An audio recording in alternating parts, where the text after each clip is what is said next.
സർവകലാശാല ഭരണത്തിനെതിരെ തുറന്നടിച്ച് governor Arif Muhammad Khan.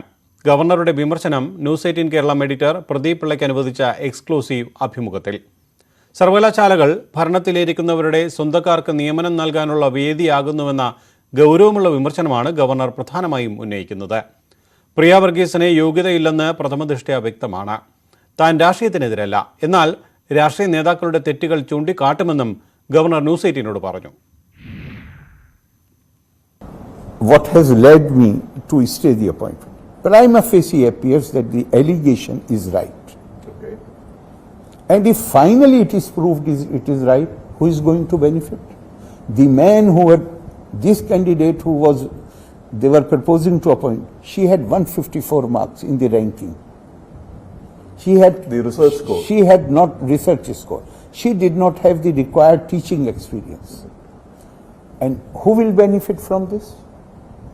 The man who had secured 641 marks, and his research and his publications are more than double. This irregularity or this illegality comes to an end. Who will benefit? Some BJP member? Who will benefit? The man who has secured 641 is not choice of the BJP. Kannur സർവകലാശാല vice chancellor നിരന്തരം നിയമലംഘനം നടത്തിയതുകൊണ്ടാണ് criminal എന്ന് വിളിക്കേണ്ടി വന്നതെന്ന് governor Arif Muhammad Khan news 18നോട്. Kannur ഈസിക്കെതിരെ നടപടി കൈക്കൊള്ളും. ചരിത്രകാരൻ ഇർഫാൻ ഹബീബിനെതിരെ നടപടിയെടുക്കേണ്ട കാര്യം തീരുമാനിക്കേണ്ടത് സർക്കാരാണെന്നും ഗവർണർ പറഞ്ഞു. Whatever law provides, I have no personal agenda. But I was, although I had already stayed the appointment, but the case is so patent, open and shut case, that even High Court is stayed. Why I call this Vice Chancellor that he has a criminal mindset? Why I call him? He habitually breaks the law. He misled the syndicate into exercising that power. Somebody aggrieved. I was not even aware. Somebody aggrieved, went to the High Court, and High Court set aside his order. തന്റെ അധികാരങ്ങൾ വെട്ടിക്കുറയ്ക്കാൻ സർക്കാരിന് അധികാരമില്ലെന്ന് governor Arif Muhammad Khan news 18നോട്.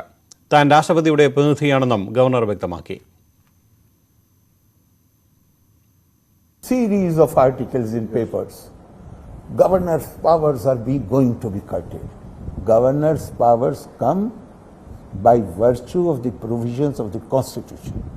The direction to the governor can come from Honorable President of India. Here they think they can direct the Raj Bhavan, they can control the Raj Bhavan. I appoint somebody on my staff and they make a secretary to write to the Raj Bhavan. Who is he to give me, who is the government to give me directions? What happened ultimately? They had to remove that officer. He's back?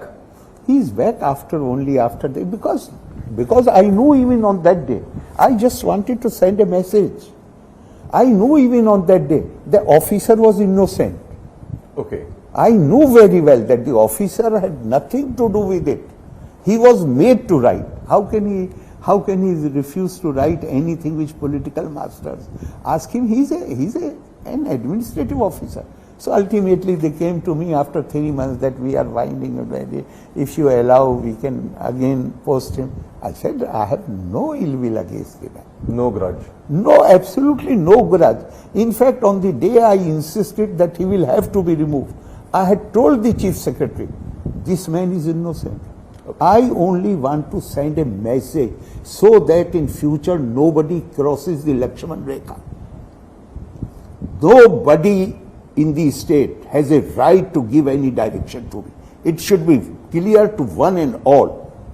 My directions to me can come only from Honorable President of India. And my powers are defined by the Constitution. Who are they to curtail my powers? They are my government. It is up. മുഖ്യമന്ത്രി നേരിട്ട് അഭ്യർത്ഥിച്ചതുകൊണ്ടാണ് Kannur VC നിയമനം അംഗീകരിച്ചതെന്ന് governor Arif Muhammad Khan. തന്റെ നാടാണ് കണ്ണൂർ എന്നും അവിടുത്തെ VC അംഗീകരിക്കണമെന്നും മുഖ്യമന്ത്രി നേരിട്ട് അഭ്യർത്ഥിച്ചപ്പോൾ ഒപ്പിട്ട് നൽകുകയായിരുന്നുവെന്നും ഗവർണർ പറഞ്ഞു. After I appointed two vice chancellors before Kannur, I did not take into consideration the recommendation either of the government or of any political party. Everybody is aware. Kerala University of Health Sciences and Calicut University. So when they realized that I am going to exercise my own discretion, my own judgment, then Chief Minister personally came to Rajbhavan. And they had also seen that if on one issue I had differed with them, on the issue of COVID management, I had praised them. I was going on merit. He personally came and he made a point which I found quite reasonable. He said, Kannur is my home district. If you can give weightage to my opinion, I agreed. But after this, I agreed, I gave my word that I will give weightage. You are head of the government, democratically elected. Your opinion must find weightage. Particularly, other places I will go strictly by my judgment. ചാൻസലറുടെ നോമിനിയായി ഒരാളെ നിർദ്ദേശിക്കാമോ എന്ന അഭ്യർത്ഥനയുമായി ധനമന്ത്രി K N Balagopal രാജ്ഭവനിലെത്തി കണ്ടിരുന്നതായി ഗവർണറുടെ വെളിപ്പെടുത്തൽ. ഇക്കാര്യം എഴുതി നൽകാൻ കഴിയുമോ എന്ന് ബാലഗോപാലിനോട് ചോദിച്ചു. തന്റെ നോമിനിയെ നിർദ്ദേശിക്കാൻ മന്ത്രി ആരാണെന്നും ഗവർണർ ന്യൂസ് 18നോട് പറഞ്ഞു. The finance minister, I am naming him, finance minister comes to Rajbhavan. Sri K. N. Balagopal? Finance minister, I don't remember exactly. With the request, he is a very nice person. He is a gentleman. And he very politely requested me. Very politely. He was not exceeding, I am not complaining against him. He is a very nice person. Thorough gentleman. And he very politely requested me that if I can consider for my nominee, if I can consider this man who is vice chairman of the planning commission. The man whom finance minister is proposing to me, I said, can you give me in writing? He was a bit reluctant.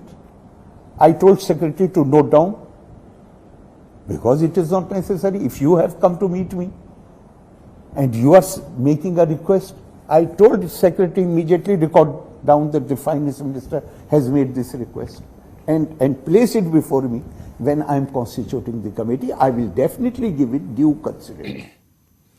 Personal staff വിഷയത്തിൽ principal secretary Jyothilal IAS നിരപരാധിയാണെന്ന് തനിക്ക് അറിയാമായിരുന്നുവെന്ന് governor news 18നോട് പറഞ്ഞു. എന്നാൽ ലക്ഷ്മണ രേഖ കടക്കരുതെന്ന താക്കീതാണ് വിഷയത്തിൽ സർക്കാരിന് നൽകിയതെന്നും governor പറഞ്ഞു. In fact, on the day I insisted that he will have to be removed, I had told the chief secretary, this man is innocent. I only want to send a message so that in future nobody crosses the Lakshman Rekha. Nobody in the state has a right to give any direction to me. It should be clear to one and all.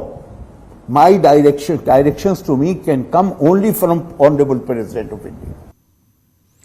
ചരിത്രകാരൻ ഇർഫാൻ ഹബീബ് സ്ഥിരം പ്രശ്നക്കാരനാണെന്ന് governor Arif Muhammad Khan news 18നോട്.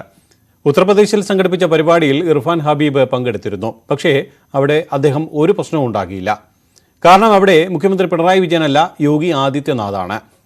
കേരളത്തിലെ ചരിത്ര കോൺഗ്രസിൽ ഗുരുതര intelligence വീഴ്ച ഉണ്ടായെന്നും governor പറഞ്ഞു. Irfan Habib was allotted 2 minutes. He spoke for more than 30 minutes. I was made to sit there for more than 1.5 hours listening to their speeches which were highly critical and all questions were being addressed to me. I had a moral duty. I did not object to that. I did not say you are departing from the approved program. But I had a moral duty to respond to the questions which they had raised. The moment I started speaking, within 3 minutes, Irfan Habib charged towards me. About 2 months back, Aligarh Muslim University invited Prime Minister Shri Narendra Modi to address the university community. Irfan Habib and his colleagues, they launched a ferocious campaign against it, against Vice Chancellor, against others. And Narendra Modi should not be allowed to address the university community. He had as strong views on that issue as he had on where he felt that I'm saying things which are inconvenient to them. Why in Aligarh he did not try to assault anybody, try to physically, why he did not do that? Because he knew that in UP, it is not Pinarayi Vijayan who is Chief Minister. It is Mr. Yogi Adityanath who is the Chief Minister. ഇടവേള. മുതിർന്ന നേതാവ് ഗുലാം നബി ആസാദ് കോൺഗ്രസിൽ നിന്നും രാജിവെച്ചു. പാർട്ടിയുടെ പ്രാഥമിക അംഗത്വം ഉൾപ്പെടെ എല്ലാ സ്ഥാനങ്ങളിൽ നിന്നുമാണ് രാജി. രാജിക്കത്തിൽ രാഹുൽ ഗാന്ധിക്കെതിരെ രൂക്ഷ വിമർശനമുണ്ട്. പക്വതയില്ലാത്ത രാഹുൽ ഗാന്ധി പാർട്ടിയുടെ കെട്ടുറപ്പും കൂടിയാലോചന സംവിധാനങ്ങളും തകർത്തെന്ന് ഗുലാം നബി ആരോപിച്ചു.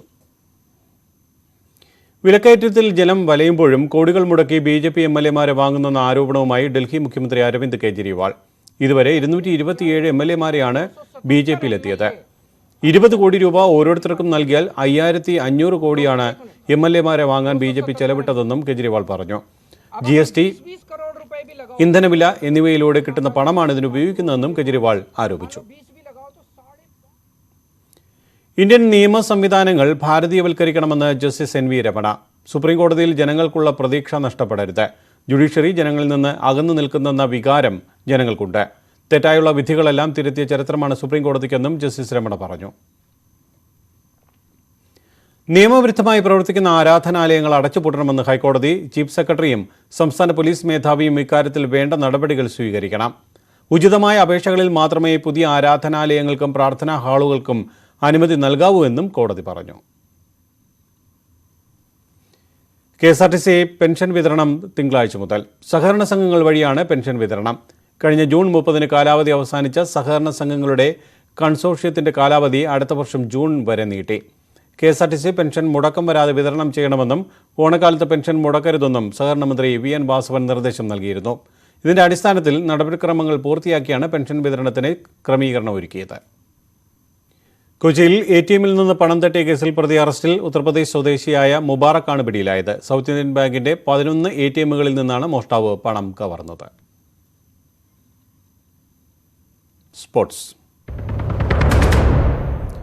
പരിക്കിൽ നിന്ന് മുക്തനായ ഒളിമ്പിക് ചാമ്പ്യൻ നീരജ് ചോപ്ര ഇന്ന് ജാവലിൻ ത്രോ മത്സരത്തിനിറങ്ങും. സ്വിറ്റ്സർലൻഡിലെ ലുസൈൻ ഡയമണ്ട് ലീഗിലാണ് നീരജ് മത്സരിക്കുക. ഇന്ന് ടോപ്പ് 3-ൽ എത്തിയാൽ ഡയമണ്ട് ലീഗ് ഫൈനൽ ഉറപ്പിക്കാം. ഡയമണ്ട് ലീഗിൽ സ്വർണ്ണം നേടുന്ന ആദ്യ ഇന്ത്യൻ താരമെന്ന നേട്ടമാണ് നീരജിന് മുന്നിലുള്ളത്. സെപ്റ്റംബർ 7-8 തീയതികളിൽ സൂറിച്ചിലാണ് ഡയമണ്ട് ലീഗ് ഫൈനൽ. 7 പോയിന്റോടെ നിലവിൽ 4-ാം സ്ഥാനത്താണ് നീരജ്. ആദ്യ 6 സ്ഥാനങ്ങളിൽ വരുന്നവരാണ് ഫൈനൽസിന് യോഗ്യത നേടുക. ലോക ചാമ്പ്യൻഷിപ്പിൽ വെള്ളി നേടിയതിന് പിന്നാലെ നീരജിന് പരിക്കേറ്റിരുന്നു. തുടർന്ന് കോമൺവെൽത്ത് ഗെയിംസിൽ നിന്നും പിന്മാറി. രാത്രി 11:30-നാണ് മത്സരം. സ്പോർട്സ് 18 ചാനലിൽ മത്സരം തത്സമയം കാണാം. ഈ വാർത്താ ബുള്ളറ്റിൻ പൂർണ്ണമാകുന്നു. നമസ്കാരം.